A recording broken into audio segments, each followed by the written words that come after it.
Hey girl, hey, welcome back to my channel. It's your girl Misha. Thank you guys for joining me yet again for another review. We are back with a Put a Ring on It Season 3 reunion. Not a part 1, not a part 2, reunion. That's what I'm talking about, honey. Please bring us back to the old school when all we needed was one part. If you know you ain't got much to work with, don't be trying to stretch out, honey. This person said this to that person on Tuesday, and now we're going to talk about it in part 2. Part 1, it is. One and done. If you are new here, then welcome. I'm sorry, I'm rude. I give lighthearted reviews with a little bit of laughter and a little bit of shade and a whole lot of detail. If you're back for a second or third time, then welcome back. Y'all, please don't hesitate to like, comment, and subscribe to the channel. Share with a friend. Hit that notification bell so that you will be updated each and every time I upload a video. Now, child, let's get into it if we gonna get into it. When the episode first opens up, the gang's all there with Egypt as the host. Hey, girl. On shows. Honey, y'all love to throw up that blue curtain and call it a reunion. I mean, it does look a little better than the reunion for Ready to Love, but let's kind of judge these people up. Just because they're on, do y'all have a budget for reunions? I don't know. I just didn't like the stage. I was like, what is going on? Anywho, and why y'all give Joya and Jasha their own couch? Meanwhile, Zay and Jasmine are thigh to thigh with Catherine and Ricky. Don't nobody want to be thigh to thigh with Ricky. Oh, child. Ricky got this bow tie on, this piece and chain. Let me tell you something, Catherine. You might not take it seriously, but Ricky looks a mess. Okay, a pure D mess, honey. But I mean, if you like it, I love it. Child, let's get into the mess. So Egypt tells us that Dr. Stacy and her are real life friends. She was like, so she was supposed to come over my house, and I'm wondering, like, girl, where you at? And she canceled, and then I see she's on the show, and that's why. So her and Dr. Stacy are good friends in real life, and Dr. Stacy was like, girl, I couldn't say nothing, okay? I was over here getting my zhuzh, being a therapist and whatnot. So then Egypt jumped right in. She was like, look, let's not waste any time. Let's get into it. So she asked them, what tools did they take with them that Dr. Stacy gave them during the process? Jasha said communication, for one. Jasmine said that she got her sexy bag. I'm bringing sexy bag. Yep. Okay. Shout out to JT. She said she has her sexy bag, so it's been on and popping in the bedroom. Okay. So Egypt goes, okay, so I'm sure that you've noticed that Chance and Dunbar aren't here. Actually, we didn't. I forgot all about them, and I did not expect them to be there or even remember them, to be honest. So we really could care less. So she said, well, we invited them, but they declined. So let's take a look back. Why are we even giving them screen time? If they didn't want to participate, then we should move on, honey. Also, we can unsquoze Ricky, Catherine, Jasmine, and Zay. Get over there and sit at the other end of the couch, y'all. It's too much. It's too much on this couch. And Egypt, baby. No disrespect to you, because I know you didn't do this. It probably was production that wanted to include Chance and Dumbo. Okay, I'm just going to call him Dumbo. Chance and Dumbo, but we don't give a damn. Moving forward. So Dr. Stacy said, it really broke her heart when Chance and Dunbar left because they were on the verge of something. So Egypt was like, well, why do you think they really left? So then Catherine pipes up and she was like, because things were going to be exposed. Absolutely. It was no coincidence that they left when they did that one-on-one. It's no coincidence whatsoever. And I'm praying that I'm wrong, but I really feel like there's some type of abuse happening. I just pray that they stay safe because it's something very off about their relationship. Whether they're engaged or not, that's their business. But something's very off about that. Now on to this mess. First up is Joya and Jasha. So they're out there by themselves. We revisit their time on the show leading up to the proposal. So then Egypt turns to Joya and she goes, did you have any idea this is where he was in the process? She's like, no. Girl, on a show that's about him putting a ring on. You didn't think he was there? I'm not about to play with you, Joya. He said, he always knew that she was the one, but the process showed him even more. It gave him that push that he needed. So then we take a look at their dating highlights. Yes, because I want to see Jasha's expressions with all that sex talk that Joya was doing. He was kind of giving her the side eye a little bit, but cameraman, you really needed to pan in, honey. I didn't really get to see what I needed to see. So now on stage is Jacoby, Brittany, and Lilutha. Child, this right here finna be a fool. So Egypt was asking them, how does it feel now that they're seeing it back? He said, I felt like she was getting a little bit too flirty. She's like, I was just enjoying the process. No, girl, you were talking about sex every time you sat down with one of the men. So Egypt asked Brittany if she felt that Jaisha owed her an explanation as to why they were no longer going on dates. She's like, yeah, I mean, I kind of do. I mean, I want to know if it was your idea or Joya's. Girl, back up. She was really getting on my nerves. He does not owe you an explanation. This show was not to find your next man. This was for them to go out with people and potentially put a ring on the person that they're with. This is not ready to love. This is put a ring on it. He didn't want to because he didn't want to. So he's trying to explain himself. And she was like, I felt like he did that because of Joya. And he's like, no, I definitely make my own decisions. Brittany, you're being team too much. Okay. He was not afraid of the connection with you. Because she was like, I feel like he was just afraid of our connection. Girl, except that he chose his woman and go on. So then Egypt moved on to Jacoby for whatever reason. And I think it was because Jacoby was over there yelling out, Cap, Cap. When Jaisha was saying, I make my own decisions. I make my own choices. You were just doing a little bit too much for me. And that's just that on that. So he's over there saying, Cap. He said it doesn't look like Jaisha makes all the decisions because for her to go out with another man because he won't propose to her, that says a lot. So Jaisha goes, hold on. He pulled out his straight T.I. When you see me in the street, shorty, you don't know me. Honey, you don't know me. So Jaisha was like, look, you don't know me, so don't try to speak on me. I'm older than you. I've been married before. I have the experience. Like, you need to just be quiet. Just fall back. Jacoby said, no, you have responsibility, but no authority. Oh, not they going toe to toe. Why does he have this chip on his shoulder? What is your beef with Jaisha? Like, you didn't even really like Joya like that. So, I mean, I'm just trying to figure out, why are you so mad? So then Egypt asked Joya why she didn't want another date with Jacoby. And she said it was his single mother comments. She said he told her that he was a high value man and too good for a single mother. But it's crazy and ironic and hypocritical because he was raised by one. So she said, I mean, I just feel like it's insensitive to single mothers. He said, well, I mean, I feel like y'all should learn from it. You need to learn from that. If you keep choosing the same type of men, you become single mothers. You're not able to be successful as a single mother. So then Egypt asked him if his mom was still alive. He said, yeah, she's still alive. She said, well, did she struggle with you? He said, yeah, we both struggle. So she asked him, what makes you a high value man? Is it your car? Is it the place you live? What about your character? What about your personality? So he was like, I mean, I have great character, but I just want better choices because women choose better all the time. Now, I have to say that this is true. But what you don't get to do is generalize all of us and put us in a box saying that we won't be successful if we're single mothers. That is the issue. I don't have a problem with you wanting whoever you want. Your preference is your preference. I have a problem with your generalizations. And that's just it. Clearly, you are Mr. Red Pill. That's what it's giving me. And we all have our preferences, but it's the jerky way in which you deliver it, all while putting down your own mama. Your mama is the woman that you're speaking against. So was your mom not successful? Do you resent your mom? I really feel like there should be some therapy had because I'm just confused with you. So Egypt said, bro, you got a lot on your back. Baby, when she called that man, bruh, I said, nah, she done called this man, bro, honey. Egypt forgot she hosting this show, honey. She done fell into, I'm at the kitchen and I'm finna go off. So, baby, she read him his rights. She tells the audience and Jacoby, listen, you being a high value man is not about the car that you drive or your bank account. We're all defined by the sum of our deeds and our character. And you, my dear, are coming up to the sum of zero. Ooh, baby. And that's how you gather. That is how you gather. Egypt, tell us how you really feel. Baby, she gathered Jacoby's big old face right on up, honey. Ooh, she gathered him up. Now, before anybody gets offended, coming down in the comments saying Egypt shouldn't have gathered him, she was standing in the gap for all of the single mothers that may have made not so wise choices. And I already feel like a failure.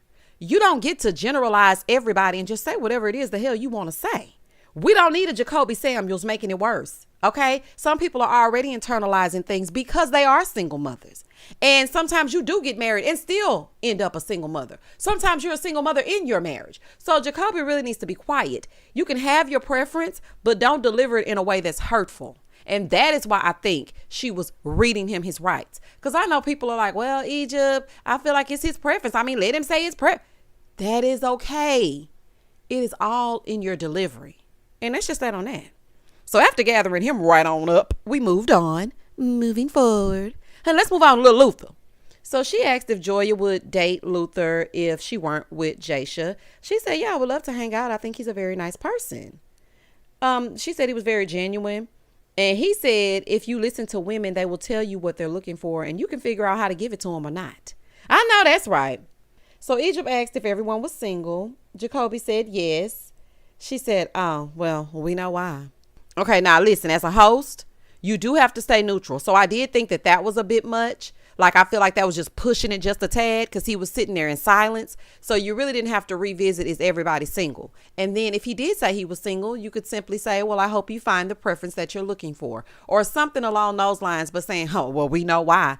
That was too much. And I feel like that kind of teetered on the line of unprofessional. You know, okay, because y'all know I'll be seeing both sides, child. I'll be seeing both sides. Up next is Ricky and Catherine and their friendship. So they sit on the couch. We revisit their time on the show and Ricky's lack of accountability for me, because I don't feel like anybody held Ricky's feet to the fire. Ricky skated on through this thing. If everybody were able to go through the process like Ricky did, everybody would be signing up, because Catherine basically took the weight of the world on her shoulders to the bitter end. And I wish they would stop calling this lady Smokey. Girl, stop claiming that title. Let me tell you something. You are what you speak and what you believe. You are not Smokey. Stop speaking that into your existence. It's all about what you put out. Stop manifesting that you're someone named Smokey. I just don't like that. And since nobody else will tell you, I will tell you through this review. Stop claiming that spirit. Yes, you're working through it. Yes, you might pop off. You're with Ricky. I'm popping off. And I ain't even with him. So I just feel like, for me, stop claiming things that you don't want to be. Like, girl, don't let them people put that on you. And if you made that name up for yourself, stop. So Egypt said, she was perplexed because she's never had a couple end up where they started. Ooh, the shade. Baby, the shade. So she wants to know exactly what happened. Ricky is talking, but he ain't saying nothing. Ricky, exactly what are you saying? Nothing? Okay. So she asked Catherine if she felt slighted. She said, I did, but I also know that I need more work. Like, I don't want to verbally abuse him. And then when he leaves me, he needs healing from me because of what I put him through. And she said her mom used to do the same thing to her spouse. And she just doesn't want to be that person. Now, I do appreciate her accepting her part and not just wanting a ring at any cost. I feel like the two of them not getting married is for the best, but the relationship is also not healthy. So we're going to have to work on past that as well. So now their dates are on the stage. Sheila, Marcus, and Chelsea, who is Ricky's ex-wife. So Marcus is being all rude and all over the top, talking about, Catherine, you look so good. Ooh, you look good. Egypt said, well, you told the people in the back that you were coming to get her. He said, yeah, that's my baby. Ricky, why are you sitting here laughing? Man up. You know what? Call Jasha to the stage and let him get him together, honey. He wouldn't try it with him. See, Marcus knows exactly who to try it with. Jasha has that strong but silent personality. Ricky got that goof troop, third period, throw paper, wads up balls of paper at you to tell you they like you spirit. Ricky, sit the hell up, hold your shoulders back, look directly at big old goofy Marcus and say, no, that's not your baby. It's my baby. If she were your baby, she would have chosen you. Sometimes you got to get them together. Just sitting there skinning and grinning. So then Marcus goes, yeah, I got something for you. How are you really getting up with this ring? This man got up with a ring to put it on Catherine. Okay, Marcus, see, this is why I think you do too much. You don't even know her. And Catherine, you sitting up there skinning and grinning, shut him down. Why are you allowing this man to walk across this stage and give you a ring? Both y'all silly. You and Ricky, both of y'all are silly. Marcus said, I mean, you can have this now. You ain't got to wait 12 years. Marcus, what are you trying to do? You trying to get a spinoff show? What exactly are you trying to achieve? It's giving cringe. Now, maybe that's just me. Everybody was going up for it. Oh, Marcus, he want him some Catherine. No, Marcus wants to punk Ricky.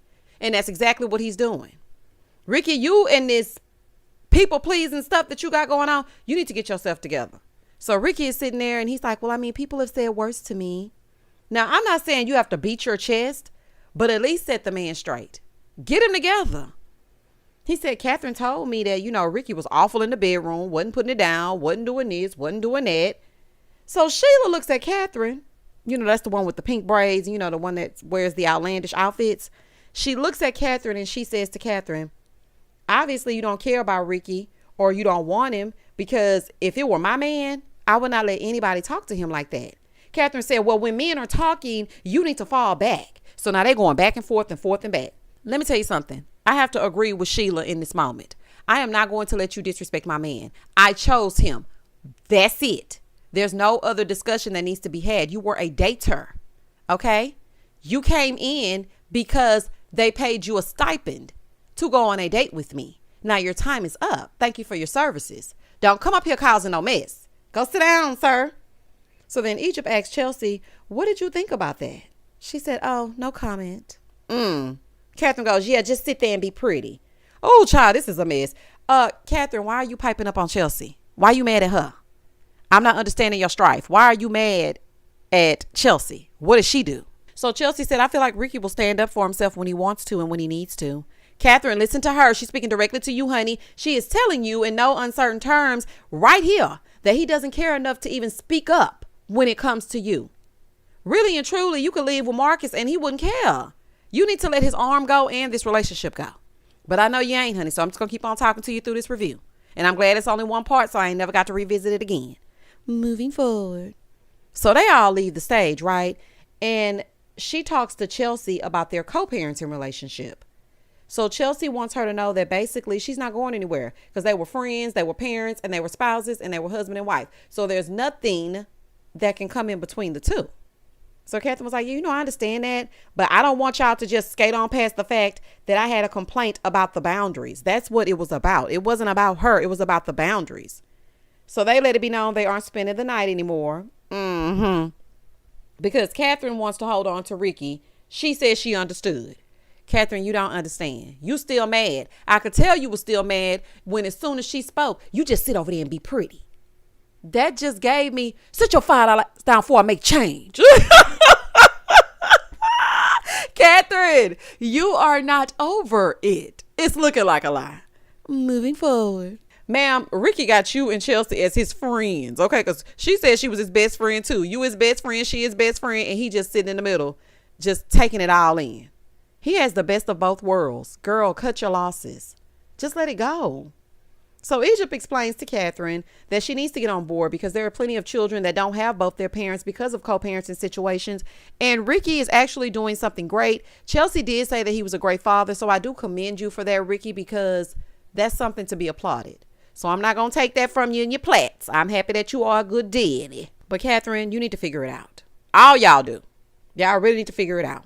And I'm surprised Chelsea is okay with Catherine's so-called temper and she's around her child. Because for me, if my son was around his dad's anything, girlfriend, wife, sister, cousin, aunt, mama, if they got a temper and I feel like that temper may transfer over to my kid, it's a no-go. You're not about to be around traumatizing and hollering and yelling and scaring my kid. No. So now it's time for Jasmine and Zay. Hey, y'all. So we see their time on the show and the proposal. So Egypt asked Jasmine, was there ever a time where she felt like she couldn't go on in the process? And she said when he complimented another woman right in front of her. Now, I will say this. Although that was hurtful and you may deem it disrespectful, I don't think he did it in a disrespectful way. Now, what I do find disrespectful is when he started saying you need to up the ante or something he told you when you don't look at your woman and compare her to no other woman. But him basically saying, oh, she's pretty. I don't think that there was anything wrong with that. So their daters are on the stage, Josie and Kenyatta. I thought they had more dates, but I guess nobody want to be bothered, honey. Anywho, Kenyatta said if the couple wants to date other people, she feels like they aren't fully committed. Jasmine disagreed because temptation is everywhere. So you may as well go ahead and see what it's going to do. Now, I have to agree with Kenyatta on this. If I'm purposely putting my relationship up for auction, I don't know if I really want it. If we're really ready, because I'm not about to tempt fate. There's a difference. Yeah, temptation is everywhere, but you can choose to walk away. But to put your relationship in a situation where the temptation is right in front of you and it's like, yeah, go have it. Here's your hall pass. That's something different, girl. So Egypt talked to Kenyatta about being friend zoned. And she said, I feel like the first date was good. The second date, I feel like a wall was up. And also, I feel that he used me for information. Josie was like, well, don't feel bad. I felt the same thing about my connection with Jasmine. And so Jasmine was just saying it's because you give great advice. I feel like Jasmine and Zay, they made a pact I don't know, but this is what I feel like. To set these boundaries, go on these dates, and draw something from them. To not get emotionally attached, to not give too much, to not let them give too much, because it ain't happening. At the end of the day, I'm coming home to you. So we're going to go on these dates. We're going to interact. But at the end of the day, it's me and you. So after that, it really wasn't much to talk about with these two. And to be fair, Zay didn't really give nobody a chance. And neither did Jasmine. So don't feel away, Kenyatta. Honey, he ain't get nobody a chance. So it ain't just you. So now everybody is back on the stage. Egypt asks Dr. Stacy for any last words. So she tells Catherine and Ricky to continue doing the work.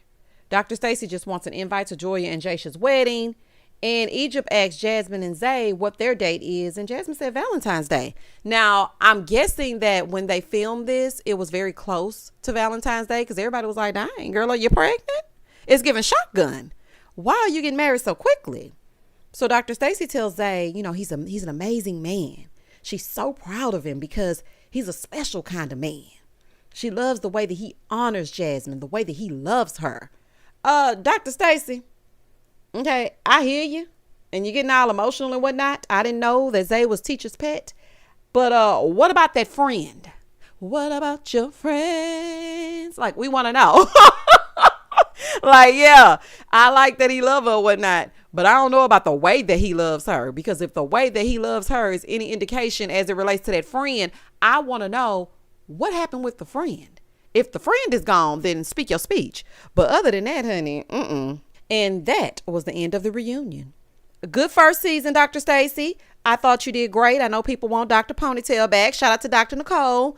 But I thought you did good. And I thought that these were real couples. One part reunion. Egypt carried on the reunion as the host. Good job, Egypt. And I'm not sure of the tears for Zay, but that's just that on that. So then we get a brief recap of Jasmine and Zay, and they're now officially married. But it looked like she was wearing the same reunion dress, same hair. Was the officiant outside waiting? I'm sure this is a fool.